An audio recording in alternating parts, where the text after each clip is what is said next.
여러분들 중에 볼린저 밴드를 사용하면서 3번 이상 투자에 실패를 하셨다면 엄청나게 도움이 될 만한 비밀 전략을 공유해 드리겠습니다. 일반적인 볼린저 밴드의 매매 전략은 하단선을 터치했을 때 매수 포지션에 진입하고 상단선을 터치했을 때 매도 포지션을 가져가는데, 볼린저 밴드를 쓰다 보면 가끔씩 볼린저 밴드를 이탈하거나 돌파하는 경우, 이럴 때는 어떤 식으로 매매를 하시나요? 경험이 많은 트레이더라면 볼린저 밴드 지표를 이미 사용해 보셨거나 들어보신 적이 있을 겁니다. 그런데 볼린저 밴드 지표를 역추세 지표로만 이용하는 사람들은 절대적으로 수익을 볼 수가 없다는 걸 느끼셨을 겁니다. 왜냐하면 볼린저 밴드의 상단선, 하단선에 도달한다고 해서 100%의 확률로 가격의 반전이 일어나지 않기 때문이죠. 가격은 무조건 지표를 따라가지 않습니다. 그래서 여러분들 중에 볼린저 밴드를 사용하면서 3번 이상 투자에 실패를 하셨다면 엄청나게 도움이 될 만한 비밀 전략을 공유해 드리겠습니다.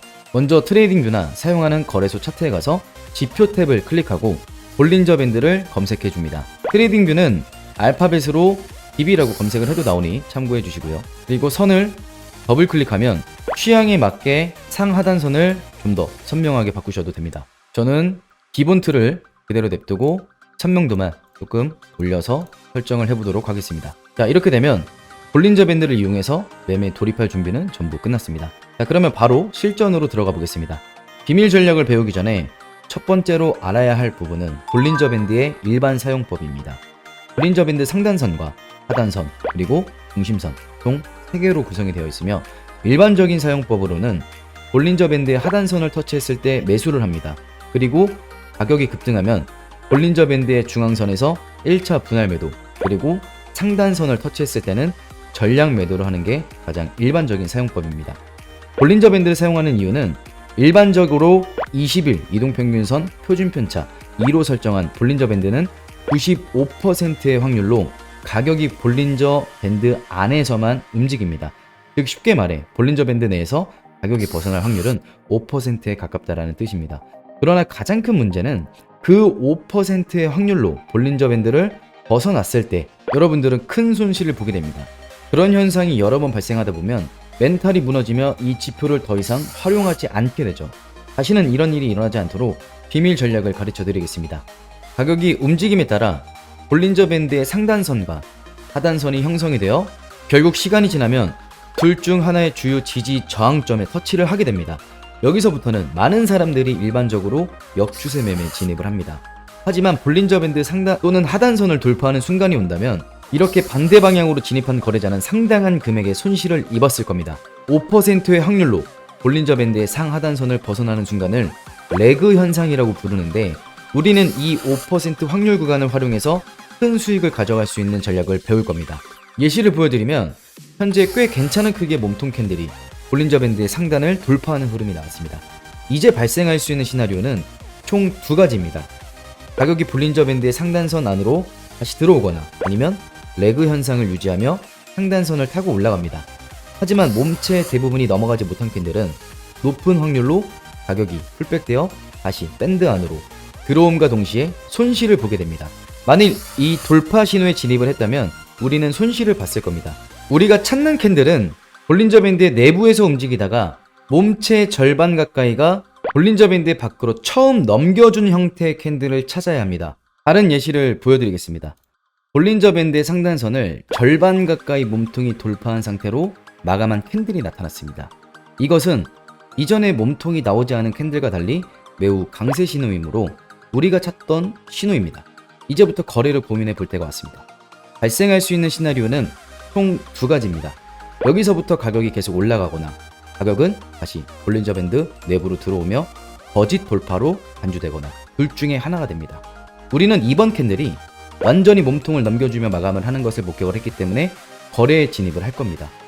그런 다음 손절 가격을 거래에 들어간 기준봉의 저점을 손절로 잡고 진입을 합니다. 이렇게 되면 가격이 살짝 풀백되어 볼린저 밴드 상단에 걸치며 반등이 나오더라도 내 손절가에 도달하지 않고 여전히 이익을 얻습니다. 그리고 볼린저 밴드 내부에서 머물다가 상단선을 첫 번째 시도로 돌파한 캔들이라면 잘못된 돌파의 가능성이 매우 낮습니다. 그러나 만일의 경우 가격이 반전을 해서 하락을 하더라도 손절 기준이라는 게 생겨났습니다. 이제 진입을 했다면 매도 전략을 찾아야 합니다. 돌파와 함께 볼린저 밴드가 확산의 형태로 벌어진다면 큰 추세가 펼쳐지는 경향이 있습니다. 그리고 이 상승이 종결되는 구간으로 판단하는 지점은 몸체 전부가 볼린저 밴드 상단 안으로 들어오며 캔들이 마감을 할 때 우리는 포지션을 종료합니다. 이 방법에서 가장 주의할 점은 볼린저 밴드의 첫 이탈 자리에서만 들어가는 게 좋습니다. 자, 예를 들어 가격이 볼린저 밴드가 좁혀지며 내부에서 머무는 횡보 구간에 있다가 첫 이탈과 함께 몸체 절반 가까이 돌파를 한 상태로 레그 현상이 일어나는 경우는 좋은 신호로 해석을 할 수가 있습니다. 레그 현상이 일어났고 처음 시세가 분출된 이후에 2차 시도 혹은 3차 시도로 이탈하는 자리에서는 손익비적으로 좋은 자리가 될 수 없습니다. 따라서 우리는 볼린저 밴드가 축소하며 횡보하는 구간 이후에 첫 이탈 자리에서만 이 기법을 사용할 겁니다. 이번엔 반대로 하락의 경우를 예시로 들어보겠습니다. 가격이 움직이며 볼린저 밴드 하단선을 몸체 절반 가까이 이탈한 음봉 캔들이 출현했습니다.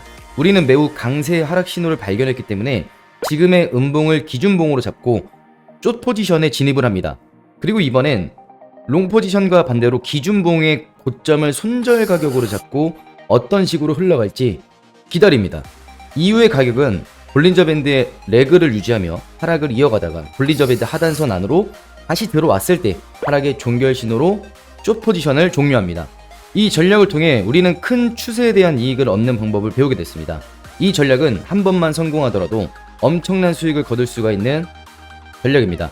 그리고 손절가 또한 짧기 때문에 앞으로 일어날 거대한 추세에 비해 손익비가 좋다는 장점이 있습니다.